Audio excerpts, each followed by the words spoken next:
welcome to the Week 5 episode of Tell Me About It. The halfway point in the USFL season is complete. A stunner of a finish for most USFL fans, unless you are a Memphis Showboats fan, as they took out the only and remaining undefeated team left in the league, the New Orleans Breakers, undefeated no more. This was a very close game throughout, but it was the Showboats riding the wave to victory. Let's hear from the captain himself. How about them boats, baby? Let's go! You know who it is, your boy Brandon, aka the captain, here to talk to you guys about 2 weeks in a row, 2 Showboats W's in a row. Are we back? Is the playoff push back on? Is the playoff hopes alive again? Yeah. Oh yeah, they're alive. Because we just beat the consensus #1 team in the league called the Breakers. Okay? If we can beat them, we can beat anybody. All right? Tough game coming up this week. We got the Maulers. We can't celebrate this one too much. I'm going to celebrate a good bit, but not too much. We got the Maulers coming up. They're very good. Just found their groove on offense. Looking scary on defense as always. Going to be a great one in Memphis. Hope the fans show up and show out, but I could get used to this winning thing, guys. Go Boats! Go Boats indeed. I mean, 2 weeks in a row, they're looking like a brand new team. I mean, this league, the way it is, it's anybody's, whichever division, North, South division, it's anyone's division to take. So, as the captain said, I got some work to do, but 2 wins in a row, Maulers coming in. We'll see what happens. So we're going to go ahead and go to Low, see what he has, what his take is on the Breakers' loss. Let's see. A little bit short. Willie Mays catch. I like that. That's not that one. Low, what do you got? Would trade punts in the first quarter, and then midway through the second quarter, Memphis would add a field goal, which would then be followed by 5 consecutive turnovers by both teams. New Orleans would turn over the ball 3 times, Memphis twice, and then Memphis would capitalize on that final New Orleans turnover, getting a field goal and going up 6-0 at half. The Breakers would start the third quarter with a touchdown. Ant Jones would catch the touchdown and put them up 7-6, but Memphis would later add a field goal and make it 9-7 at the end of the third quarter. New Orleans would respond with a field goal of their own and go up 10-9, but Memphis would go down the field, score a touchdown, and get the 2-point conversion. New Orleans would get a chance to try to score back, but they would turn the ball over on downs, and the game would end 17-10. New Orleans undefeated no longer. Even with Lowe, he is one of the biggest Breakers fans there is, but he's still on the upside. I mean, they're 4-1. It's any given Saturday, any given Sunday with the USFL in football in general. So it's still optimistic. I love the output, love the input that Lowe gives on each and every week on Tell Me About It. He goes in depth with the analysis. Always great work. But yeah. We're going to go ahead and keep it moving. The Houston Gamblers, with timely scoring, defense, and some would say questionable officiating, were able to fend off and tame the Birmingham Stallions. Clock management and sloppy play looked to end, the comeback for the Stallions. But injuries, absolutely, they played a factor in this one. Regardless, it's a loss for the Stallions. They are a very well-coached team with Skip and company. Some would say it was, the worst overall coaching for Skip this season. So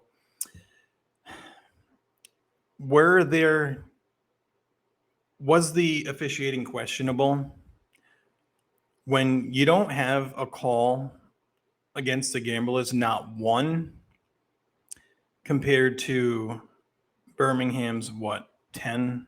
I mean, I lost track after 10, but regardless, there was definitely some missed calls not going the Stallions' way.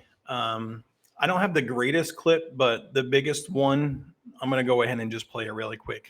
And you guys let me know what you see here.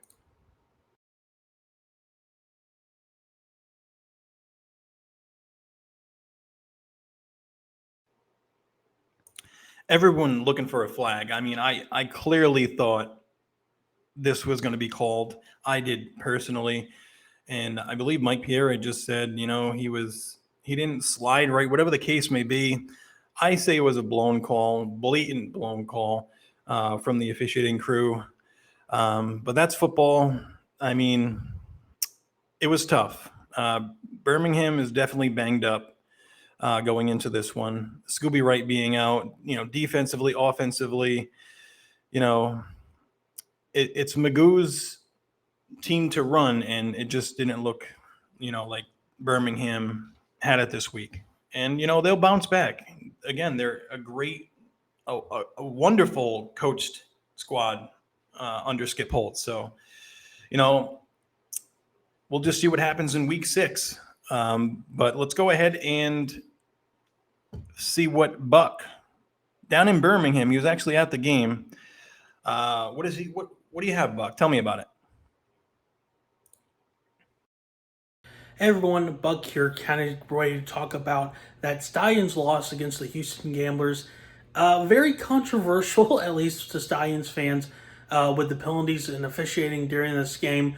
Stallions earning 10 penalties while Houston 0. In my personal opinion, it felt like Houston got away with some calls and Birmingham was kind of overblown with some of the other ones that they received. Otherwise, though, Birmingham offense, very hot and cold. Defense was the same. It felt like something would get going and then nothing would happen. So very kind of stop and go, which has sadly started to become the Stallions' MO in a lot of these games. Otherwise, though, you have to start looking forward towards Michigan. That's going to be a big away game for this team against a struggling Panthers team. It could potentially be a way to earn some momentum during the back half of this season. Buck there also saying, the hot and cold on offense and defense, which is definitely, it was clear, with this one against the Gamblers. They just didn't have it. But they, like Buck said, they are going up against Michigan Panthers, who we now know they do not look like the same Michigan Panthers that we saw in week 1. But before we move on, I know from the victorious Houston Gamblers, Ace, I know has plenty to say. So Ace, what do you got for me, man? The Houston Gamblers are now 3-2 after 3 straight weeks of wins. Now, Kenji Bahar was out this week and Terry Wilson filled in. A little hint of Montel Cozart in there, but Terry Wilson showed off his big arm with a 50-yard pass, and Kenji should be back this week. Our defense looks stout against the run, and they stifled Alex Magoo other than a couple big runs. We are looking great going into next week against the Generals. All we got to do is make sure that we can contain DeAndre Johnson and that we keep Darius Vito Victor fumbling out there.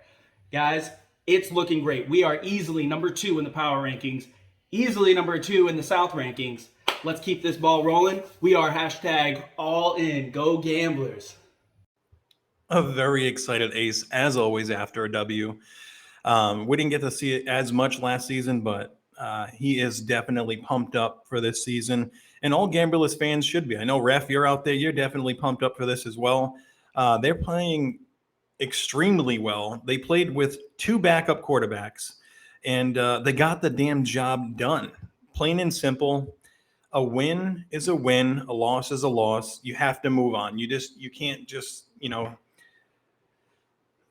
can't just beat on the past and, live in the past. You got to, look forward to next week, week 6. And I know Skip and company and the Birmingham Stallions, they're doing the same thing, so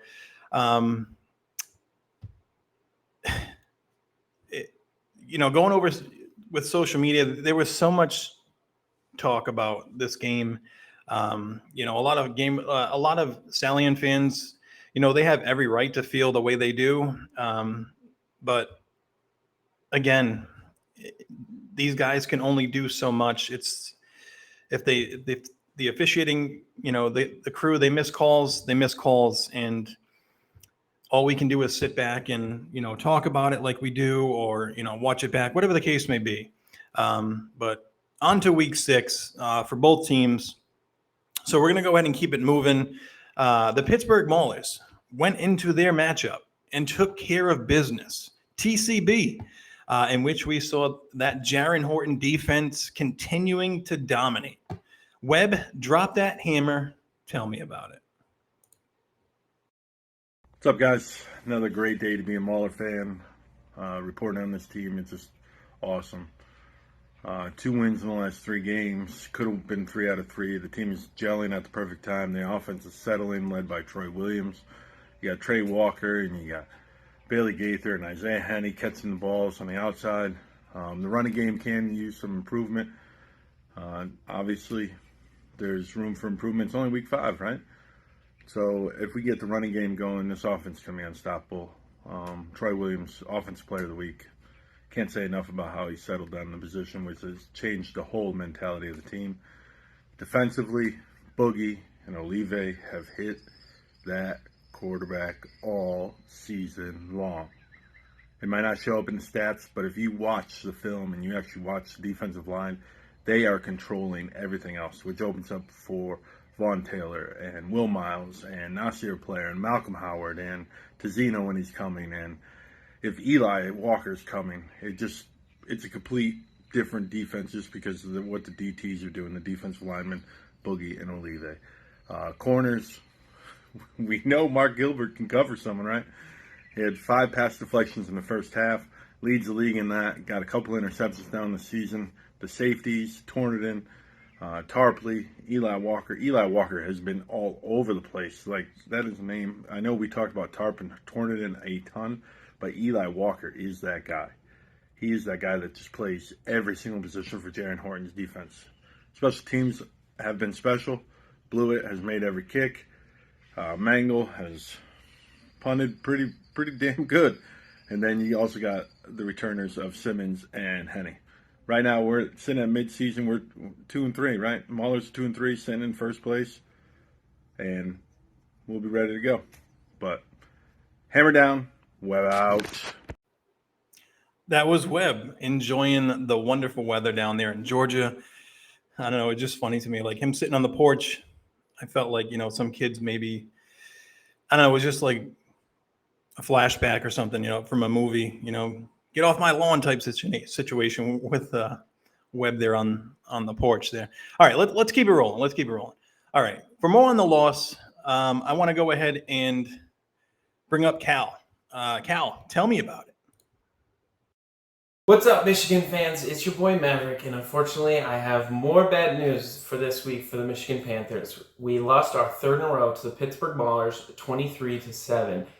It was a close game throughout most of it, despite what the score may say, but we are right in the middle of a quarterback battle. Carson Strong played the entire second half, and we really didn't get any offense going after the first drive, so there's not much cleared up there at the quarterback position.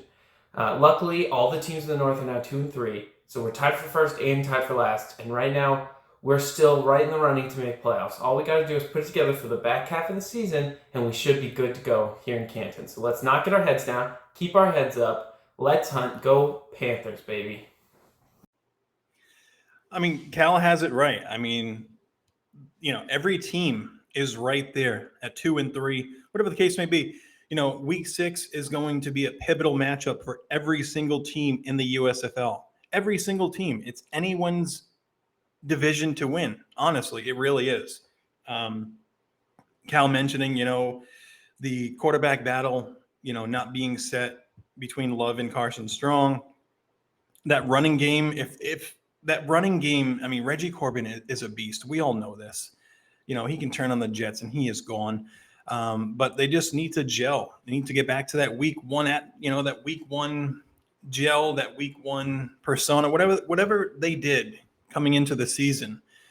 Just go back to square one, but you have to do it now. This is a 10-week season before the playoffs start, so there's no more room for error. You have to get it done. You have to get it done now. So there you have it when it comes to the, the rest of the network. sent in their videos and things like that. So much appreciated, guys, for telling me about it. Just want to jump in and talk about, as for the Stars in generals. So kicking off with the Stars, as for the Stars, Luis Aguilar made USFL history, scoring all 24 points against the Generals. That final being 24-20. It's going to be more on that game coming this week from on Team Wednesdays. Be sure to tune in for that one. There is a lot to talk about from both squads. So right now we are at the end of this week's show. Okay, so again, even though I did not cover the Generals and the Stars, they will be covered each and every week coming on Team Wednesdays. But if anyone watched that game, we all knew it was Luis Aguilar kicking it 8 for 8, breaking the single game record for the USFL early on in season 2. And, there's speculation right now that, a new kicker is being signed. Of course, being the USFL network, don't like to speculate too much, but we did see some tweets out there that another kicker was signed in Luis Aguilar. As far as the punt percentage and yards per punt, not the greatest. So it could be, just that. And Luis Aguilar not actually going anywhere or getting signed to the NFL, but we don't know. Again, don't like to go ahead and further speculate. But again, we are at the end of this week's show. All right, I want to thank you all for watching this week 5 episode of Tell Me About It. Again, I am your host, Hype. If I did not tell you in the beginning, yes, I am Hype. And be sure to follow us on all social media platforms, including our YouTube channel. Just search USFL Network, all one word, and you are entered to win an autographed Cavante Turpin jersey once we hit 1,000 subscribers. So be sure to do that. All you got to do is follow us on YouTube. Once we hit that 1,000, I think we're at 7 and change right now, heading towards that 8. But also tune in to our YouTube channel for Wednesdays, Team Wednesdays. We have Hammer Time. We have Table Talk. Hammer Time, of course, is with the Maulers. Table Talk we have with Ace. We have the Stallions Run with Buck. We have Breakers Weekly, which is one of our most popular shows because, as you saw earlier, Lowe is so great with the analysis, and he really knows how to break down a game. So big kudos to Lowe. Big kudos to the entire USFL network for doing what they do. It's been an amazing run since we first started in season 1, and you guys are great. 100% could not have gotten to where we are without each and every one of you. That's enough of my rant. I don't want to keep it, too long, but thank you all, USFL Network, and thank you all for watching. Next week, it's week 6. Let's go. Have a good night, everybody. Take care and enjoy, the football that we have going on. Take care, guys.